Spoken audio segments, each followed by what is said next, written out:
Assalamualaikum warahmatullahi wabarakatuh. Selamat pagi anak-anak. Alhamdulillah, yang hari ini masih sehat, yang masih sakit di rumah semoga besok bisa diberi kesehatan. Kali ini Pak Guru akan membahas sedikit pembahasan tentang tema 4, subtema 1, pembelajaran 1 pada kelas 5. Namun sebelum kita lanjut di pembahasan tersebut, alangkah baiknya kita bersama-sama berdoa semoga ilmu yang kita dapat di madrasah ini bermanfaat bagi kita semua. Bismillahirrahmanirrahim. Raditu billahi robba wa bil islami dina wa bi muhammadin nabiyya wa rasulah. Rabbi zidna ilma warzuqna fahma. Amin ya rabbal alamin. Terima kasih. Semoga apa yang kita harapkan pada pagi hari ini menjadi suatu kenyataan bagi kita semua. Mungkin ada yang sudah tahu dan sudah mendengar mengenai peredaran darah pada manusia. Peredaran darah pada manusia merupakan peredaran darah tertutup karena darah yang dialirkan dari seluruh tubuh melalui pembuluh darah. Kemudian darah mengalir melewati jantung sebanyak 2 kali, sehingga disebut sebagai peredaran darah ganda. Apa sih peredaran darah pada manusia? Sistemnya seperti apa? Ya. Mengalirnya darah di dalam tubuh disebut sistem peredaran darah. Sistem peredaran darah dalam tubuh ada 2, yaitu peredaran darah kecil dan peredaran darah besar. Sistem peredaran darah kecil yaitu darah mengalir dari bilik kanan menuju paru-paru melalui arteri pulmonalis. Dalam paru-paru terjadi pertukaran darah yang banyak mengandung karbon dioksida atau CO2 dengan darah yang mengandung banyak oksigen atau CO2. Darah yang banyak mengandung CO2 kembali, dan darah yang banyak mengandung O2 kembali ke jantung melalui vena pulmonalis. Sistem peredaran darah ini disebut sistem peredaran darah kecil. Nah, ada ya, Pak Guru sudah membuat gambarnya. Nanti kita bisa lihat bareng-bareng. Kalau sistem peredaran darah kecil, yaitu darah yang mengalir pada bilik kanan, kemudian diteruskan ke arteri pulmonalis, kemudian diteruskan lagi ke paru-paru, kemudian vena dan serambi kiri. Ya, itu namanya peredaran darah kecil. Nah, sekarang peredaran darah besar. Peredaran darah besar yaitu darah yang banyak mengandung oksigen atau O2 mengalir dari bilik kiri ke jantung, ke seluruh tubuh kecuali paru-paru yang tidak bisa dilewati pada sistem peredaran darah besar. Melalui arteri besar atau aorta, selanjutnya terjadi pertukaran darah yang banyak mengandung oksigen dengan darah yang banyak mengandung karbon dioksida di seluruh tubuh. Darah yang banyak mengandung karbon dioksida akan kembali ke jantung melalui vena ke serambi kanan. Sistem peredaran darah besar sebagai berikut, ya, akan Pak Guru terangkan. Ada beberapa organ tubuh, ya, pada manusia yang berperan pada peredaran darah. Di antaranya adalah jantung. Nah, ini jantung ya. Ini jantung yang bentuknya seperti buah naga, ya, merah merona. Apa sih fungsinya jantung? Ada yang tahu fungsinya jantung? Jantung adalah suatu organ tubuh yang berfungsi untuk memompa darah ke seluruh tubuh. Ya, ingat, jantung adalah organ tubuh yang berfungsi untuk memompa darah ke seluruh tubuh. Jadi darah itu ada pompanya, ya, untuk mengalirkan dari atas ke bawah, kemudian dari atas ke bawah, dari bawah juga lagi ke atas. Itu namanya rotasi, ya. Kemudian ada lagi yang namanya pembuluh darah. Pembuluh darah berfungsi sebagai tempat mengalirnya darah dari jantung ke seluruh tubuh, dan sebaliknya dari tubuh ke jantung. Ya, itu namanya pembuluh darah. Kemudian yang ketiga adalah paru-paru. Mana ya paru-paru ya? Pak Guru, ini namanya paru-paru, bukan pura-pura ya. Ini adalah gambar paru-paru. Fungsinya untuk apa? Ini sebagai penyuplai oksigen ke dalam darah. Jadi darah pun juga membutuhkan yang namanya oksigen, ya. Sampai di sini mungkin ada yang mau ditanyakan? Oke, kalau tidak ada, kita lanjut. Kita lanjut mengenai jantung, ya. Kita bahas satu persatu jantung ini, ya. Ini namanya jantung. Jantung pada manusia, mungkin untuk jantung yang lain mungkin bukan. Tidak sama ya. Pak Guru kurang tahu ini namanya jantung pada manusia. Kenapa Pak Guru bawanya jantung manusia? Karena yang dibahas ini adalah sistem peredaran darah pada manusia. Jantung. Jantung adalah organ tubuh manusia yang berfungsi memompa darah ke seluruh tubuh. Jantung memompa darah dengan cara berkontraksi dan berelaksasi secara bergantian, ya. Jadi kalau A ke B, B ke A, dan sebaliknya secara bergantian, tidak bersamaan, sehingga jantung berdenyut, mengembang, mengempis, mengembang, mengempis, ya. Seperti ini bergantian.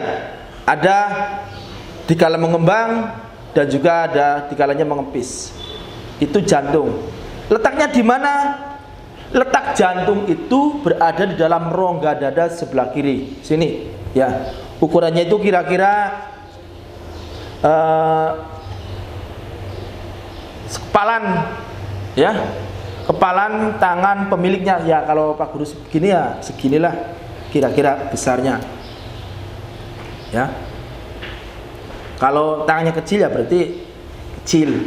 Tapi kalau tangannya besar mungkin segini ya. Karena Pak Guru juga belum tahu aslinya seperti apa, besarnya seberat apa. Cuman ketika Pak Guru baca, jantung berukuran kira-kira sebesaran kepala tangan pemiliknya, ya.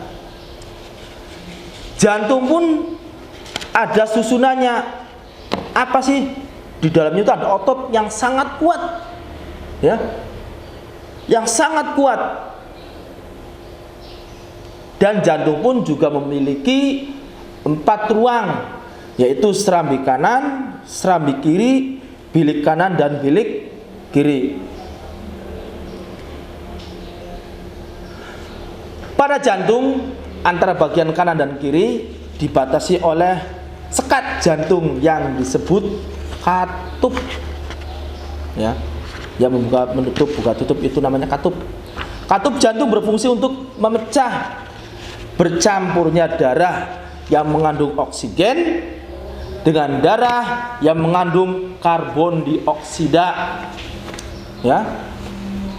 Otot penyusun bilik jantung lebih tebal daripada otot pada serambi jantung. Hal ini disebabkan karena tugas bilik jantung lebih berat.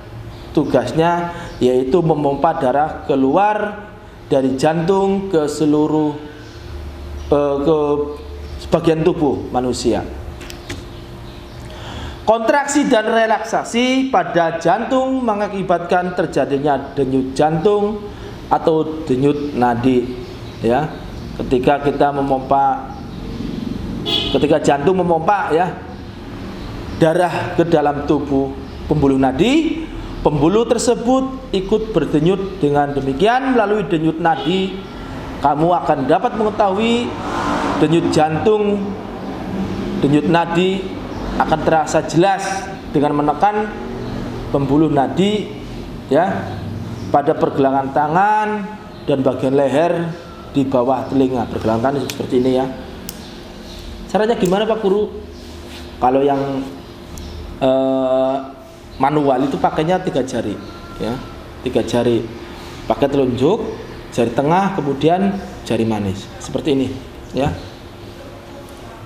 Dihitung, ada hitungannya. Berapa sih Pak hitungannya itu ya? Hitungannya berapa Pak kira-kira? Siapa ada yang tahu? Hitungannya ada yang tahu? Ayo silakan Pak, apakah ada alatnya? Ada alatnya.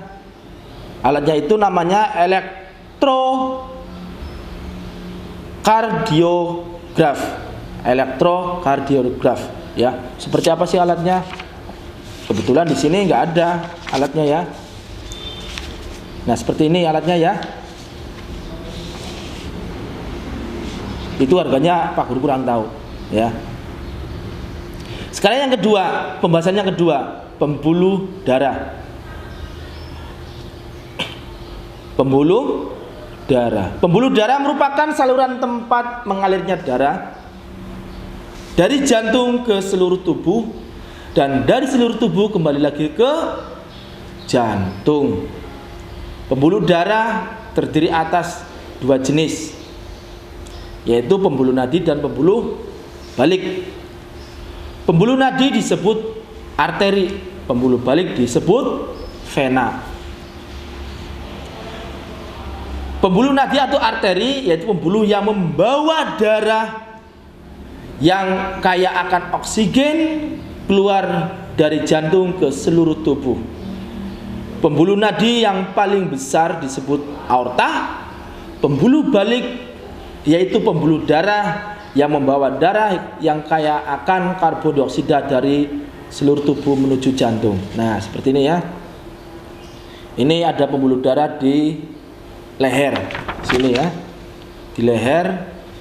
Kemudian ada vena, ya, ada vena atau pembuluh balik. Ada arteri. Kemudian ada jantung, dan seterusnya. Oke, kita lanjut.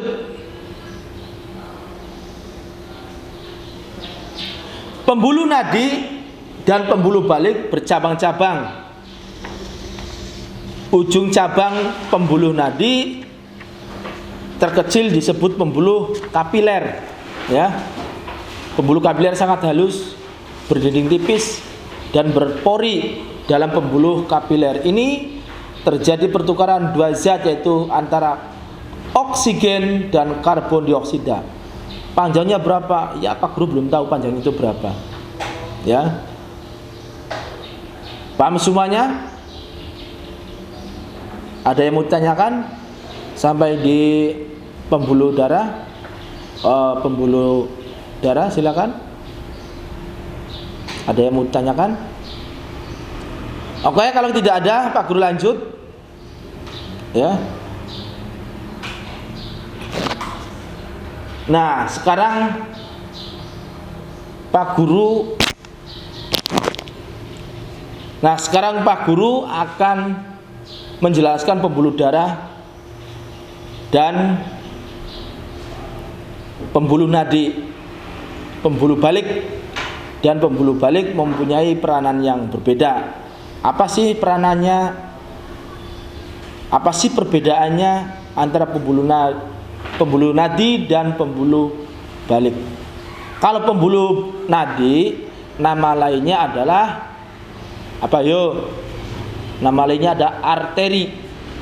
Di atas Pak Guru sudah menerangkan. Kalau nama lain dari pembuluh nadi adalah arteri. Tapi kalau pembuluh balik namanya vena. Ya, Pak Guru ulangi lagi. Pembuluh balik nama lainnya adalah vena. Pembuluh arteri namanya pembuluh nadi adalah arteri. Itu perbedaannya, ya, peranannya, perbedaannya itu. Kalau pembuluh nadi berisi darah bersih, ya, dengan kaya dengan oksigennya. Tapi kalau pembuluh balik berisi darah yang kotor, namanya juga kebalikannya, ya. Kalau nadi itu oksigen, darah bersih, pembuluh balik darah kotor. Nah, kalau pembuluh nadi itu mengalirkan dari jantung ke seluruh tubuh. Itu kalau pembuluh nadi. Sekarang kalau pembuluh balik mengalirkan darah dari seluruh tubuh ke jantung, ya. Ada yang mau ditanyakan? Silakan. Oke, kita lanjut ke rupa-rupa. Oh, paru-paru, ya, bukan rupa-rupa. Ini namanya paru-paru. Paru-paru apa itu, Pak? Ya, kurang tahu ini. Kalau yang dibahas itu adalah paru-paru manusia, ya berarti ini adalah paru-paru manusia. Ya, di sini banyak sekali ada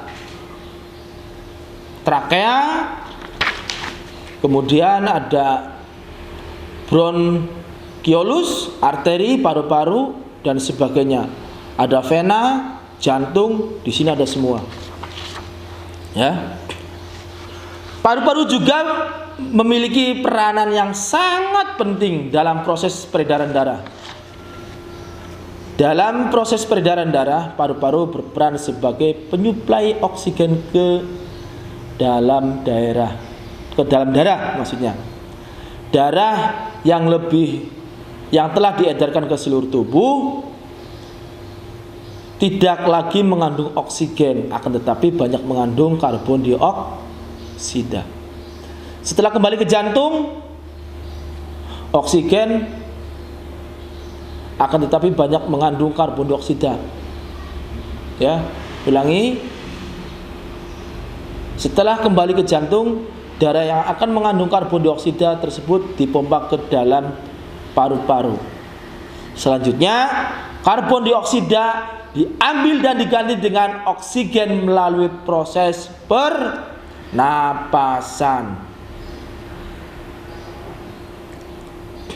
Selanjutnya adalah cara kerja organ peredaran darah pada manusia.